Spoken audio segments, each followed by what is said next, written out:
uporablja za, recimo, za sojino omako, potem tudi fermentirane ribe so poznane na Japonskem, kjer se uporablja aspergillus oryzae, sake. Tudi pomemben je recimo ta mikroorganizem, pa tudi drugi iz rodu Aspergillus, Penicillium, pa tudi iz rodu Trichoderma. Recimo tukaj poznamo precej teh predstavnikov, ki se uporabljajo biotehnološko za proizvodnjo različnih encimov. In recimo tukaj imate primer za Aspergillus oryzae, je pomemben za proizvodnjo amilaz, gre v bistvu za encim, ki razgrajuje škrob na enostavne sladkorje. Tukaj imate, se pravi, sliko, fotografijo te plesni na teh hranilnih podlogah. Vidite, da so take barvaste kolonije, to je pa na račun spor, ki jih tvorijo. No, in tukaj imate pa potem konidiofore in pa konidije te plesni, to pa gre zdaj za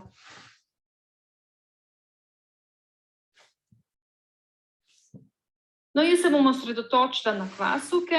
V Centru za raziskave vina, kjer sodelujem tudi z ostalimi kolegi, v bistvu proučujemo kvasovke že enih dobrih 10 let.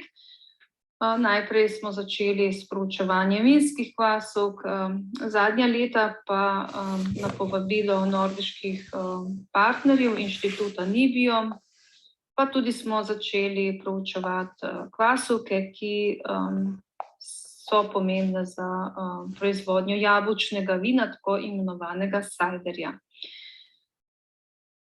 No, recimo iz kvasovke poznanih je 1500 vrst, ki imajo biotehnološki potencial, so pa dokaj neraziskane, kot ste videli, no, pa vseeno je precej že tudi komercializiranih teh kvasovk, ampak kakorkoli vidite, da izmed teh 1500 različnih vrst je še precej tega biotehnološkega potenciala, ki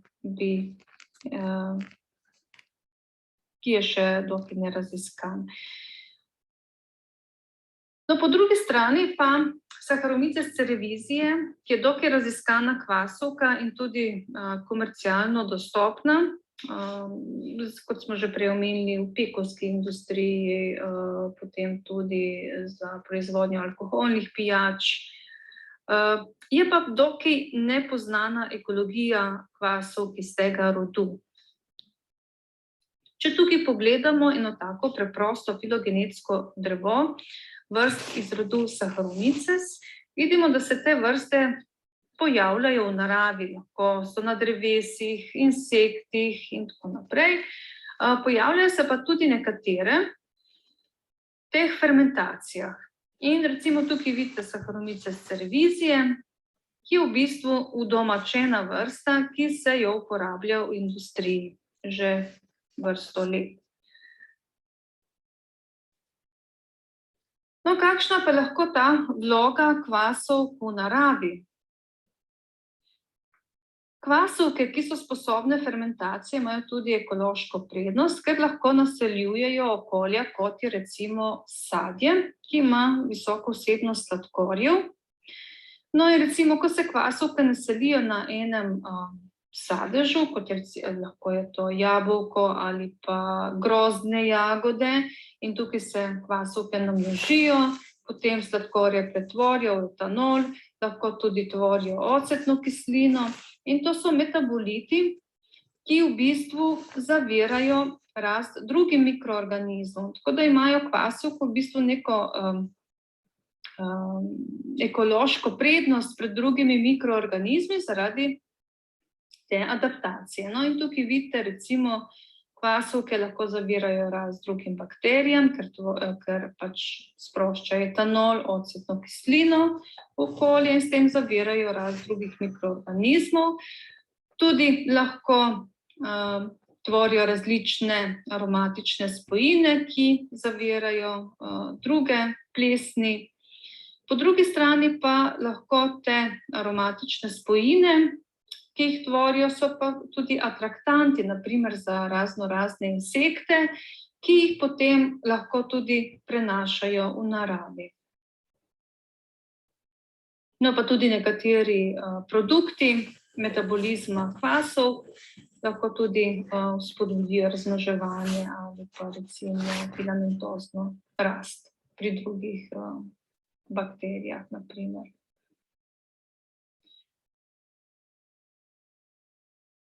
No, tukaj vam bom predstavila ekološko študijo vinskih kvasovk. V bistvu smo izolirali različne vzorce iz okolja, izolirali smo vzorce iz gozdov, iz vinogradov in pa tudi pri samih proizvajalcih smo izolirali, osamili, se pravi, smo pobrali vzorce fermentirajočega mošta, potem brise, opreme pri proizvajalcih v samih kleteh. No in potem smo izolirali kvasovke iz teh vzorcev. No, vzorci so bili lahko deli rastlin, vinske trte, se pravi listi, lubje, potem recimo vzorčili smo tudi hrast. Hrast je poznan, da ga naseljujejo različne kvasovke, tam smo vzorčili tudi liste pa lubje. Potem smo v gozdovih in pa vinogradih vzorčili tudi tla. Tako da tukaj ena taka slika, se pravi, to je potek samega vzorčenja na terenu, tukaj je vinska trta, tukaj je hrast, no in te vzorce smo pobrali. Te vzorce smo pobrali v Vipavski dolini, v Brdih, pa tudi na čezmejnem Krasu in tako smo izolirali iz teh vzorcev različne kvasovke iz rodu Saccharomyces in pa tudi ne-Saccharomyces kvasovke. No, tukaj je en tak presek, iz katerih substratov smo izolirali. No in potem, ko imamo te izolate kvasovk v obliki čistih kultur, jih shranimo v banko kvasov, tukaj pri nas, v Centru za raziskave vina, jih imamo shranjene na -80, dodamo glicerol, da lahko preživijo te nizke temperature, so v neaktivni obliki seveda pri -80 in potem, ko jih želimo študirati, jih potem ponovno revitaliziramo in vzgojimo, namnožimo v laboratoriju. No, se pravi, ko vzpostavimo to banko kvasovk, potem sledi karakterizacija kvasovk. Tukaj seveda preverimo, recimo, kako so tolerantne na različne dejavnike, ki so prisotni tekom vinifikacije, pridelave vina, se pravi, kako so tolerantne na povišane koncentracije SO2-ja, potem recimo etanola. No, tukaj smo tudi jih testirali na baker, ker baker se uporablja v vinogradništvu, tako da tudi ta parameter smo vzeli na. No, in se pravi, ko naredimo tako karakterizacijo, seveda lahko tudi testiramo na prisotnost različnih encimov, če imajo različne encimske aktivnosti. Tukaj recimo pogledamo, katere kvasovke so sposobne tvoriti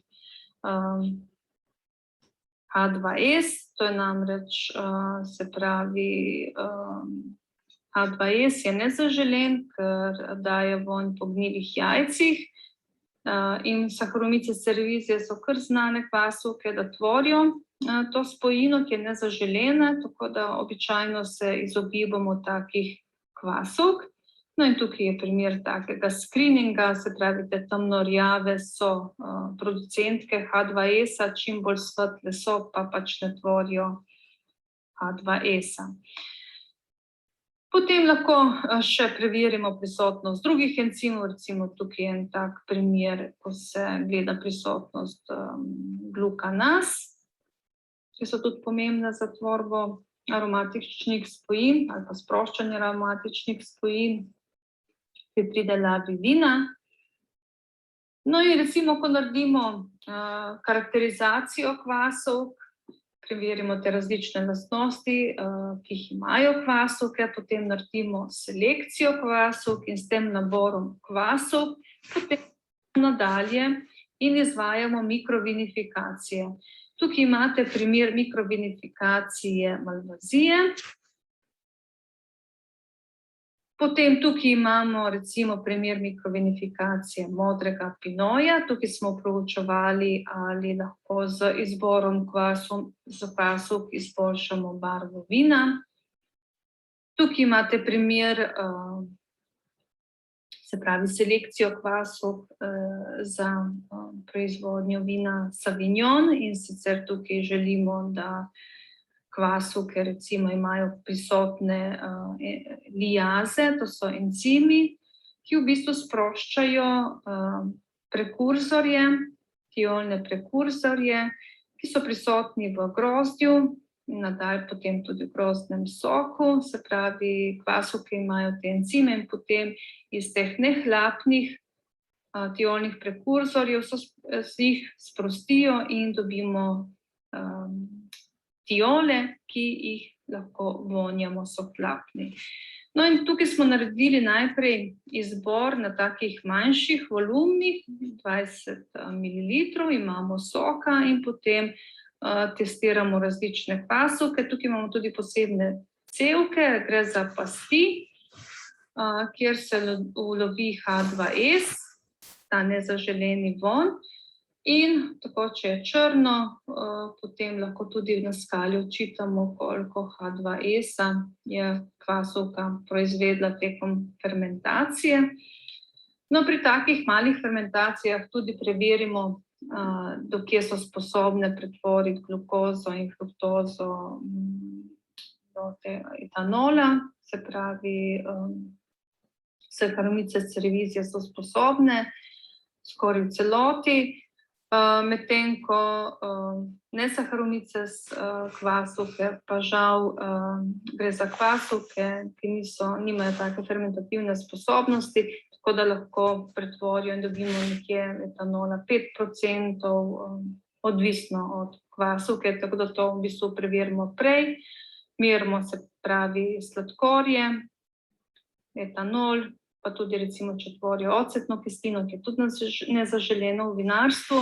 No, in ko recimo naredimo še ožji izbor teh kvasovk, potem gremo na take malo večje količine, recimo pol-litrške, in tukaj potem fermentiramo v takih bioreaktorjih in tudi naredimo analizo, tudi analizo aromatičnega profila in pa ostalih osnovnih kakovostnih parametrov. No in na podlagi teh izkušenj, ki smo jih imeli, so nas norveški partnerji povabili, če bi lahko podobno raziskavo naredili tudi na Norveškem. Na Norveškem je območje, tako da grem malček nazaj. No, tukaj smo v sodelovanju z inštitutom Nibio in pa konzorcijem proizvajalcev jabolčnega vina na območju Hardanger izvedli raziskavo. Šli smo na teren, ravno tako nabrali različne vzorce v sadovnjakih, pri proizvajalcih smo vzorčili jabolčna vina, brise, recimo preme smo izvedli. Potem pa smo v laboratoriju seveda izolirali kvasovke in vzpostavili tudi njim banko kvasovk. No, tukaj je pa inštitut Nibio ob fjordu. V bistvu Hardanger je najbolj severno območje, ker še proizvajajo, pridelujejo, se pravi, jabolka, slive, češnje, tako da imajo sadje tam. No in to je pa sam inštitut, ki gleda na fjord. Zdaj nadalje tudi smo pridobili nov projekt, tako da če vas kaj zanima, lahko se oglasite tudi na Bevkovem trgu, na naši stojnici, in vam bojo predstavili tudi recimo ta nov projekt, ki imamo, kjer sodelujejo ne samo norveški partnerji, tukaj imamo 4 norveške partnerje, kjer proučujemo tipičnost sajderja, proučujemo tudi tipičnost lokalnih vin in sicer z hrvaškimi partnerji tipičnost graševine in pri nas pa bomo proučevali tipičnost zelena. Tako, če vas kaj zanima, v okviru tega projekta bodo tudi različni seminarji, da si lahko pogledate spletno stran projekta.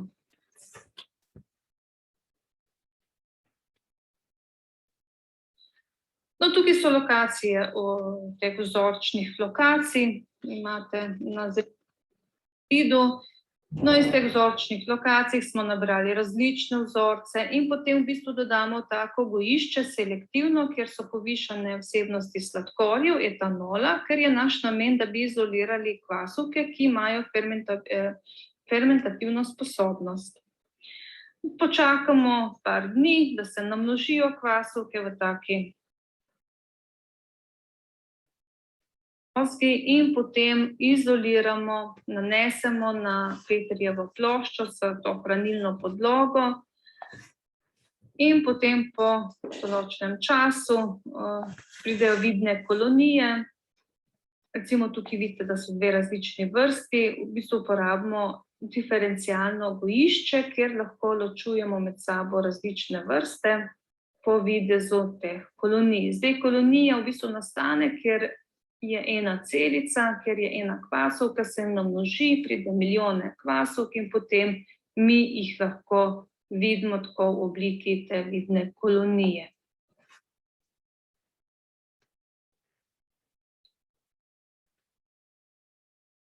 Je tukaj, se pravi, nadalje vzamemo malo biomase in nanesemo na novo sterilno Petrijevo ploščo, to hranilno podlogo in čez